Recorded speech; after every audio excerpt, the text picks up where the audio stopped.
David Tennant, who had a chat with Louise Scott from STV News. So this is the story of a couple, two women, Olivia and Alex. Olivia's a little bit older than Alex, and she's ready to start a family. Alex doesn't want any of that. She sees herself as a sort of young party girl. But Olivia goes ahead and starts the process anyway. Alex flies off in a huff, gets very drunk, and ends up rather inadvisedly sleeping with the next door neighbour, which is where I come in. Because you're going to be a mother. The insemination programme. I've started already. How could you do this? In summation, Clause 14 states that... I'm pregnant! Snap! Can you be without her? No. Be easy, right? Having a baby is just like having a mate around who's always pissed. They just need propping up now and again and giving fluid. Les be having some babies. The jokes. Understood. Who is the daddy? I am the daddy. Yes, you are. She's pregnant. You are going to be a daddy. I thought you meant sexually. So you then have this couple, both of whom are pregnant at the same time. And when I discover this as the slightly midlife crisis, second adolescence man living next door, I'm desperate to get involved and desperate to be part of this unconventional family unit, and that's really what the story is about. Why would you want him involved? He almost ruined us. He's the father. Give me a chance. We're talking about the man who thought LGBT was just a really big sandwich.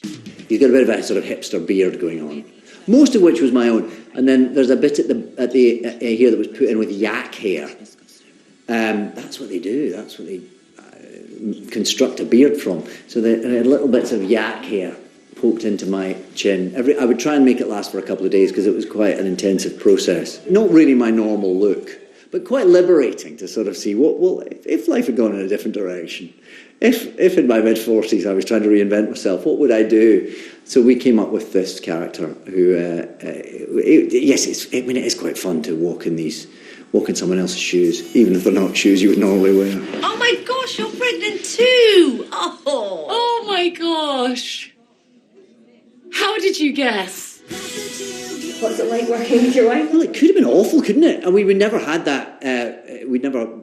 Obviously, at home, she tends to be the boss. But at work, she'd never been my boss before. So, yes, it could have been a nightmare. But actually, I loved it. It's great. You get to be at work with your best friend every day. It's lovely. And we saved the production on hotel bills. So it was a win-win. And to be at the Glasgow Film Festival in the Glasgow Film Theatre, which is where, that's where my film education was. My drama school was just round the corner. We used to go there on cheap student tickets and see, everything. Reservoir Dogs and David Lynch movies and Robert Altman movies. And it's where I first saw It's a Wonderful Life. It's where I saw Betty Blue. All these films that, it was an education. And it was, it's a very... That room is very important to me on quite a sort of emotional level. So to be there with a film that I'm in and to be showing it to people for the first time, I couldn't really ask for a better place to premiere something. Since I've been a parent, I've been aware that how rarely actually being a parent is the subject of dramas and when it happens to you, it's such a fundamental part of your life. It's sort of everything about your life, and yet we don't tell that many stories about being parents and about the act of becoming a parent. And it's about every aspect of that and what that might be and what that can be in this modern world and the different flavours that can come in. Obviously, moving on to a female doctor. I know. And one of your castmates. Yeah, I know. So what was your thoughts when you obviously heard that news? I was delighted. I mean, I suppose I was wondering, because Chris Chibnall used to write Broadchurch and Jodie Whittaker was on Broadchurch. So I was sort of beginning to put two and two together a little bit before I found the news. But then Chris called me up and said, the new doctor would like to chat. Is that okay? I've given them your number. I said, all right. And the next phone call I get, Jodie's name comes up. So it was wonderful because she's so right for it and she's so ready for it. And I think what the world will discover is just how funny and anarchic and crazy Jodie can be. And that I'm sure she will channel into this part with great aplomb. It's going to be fantastic.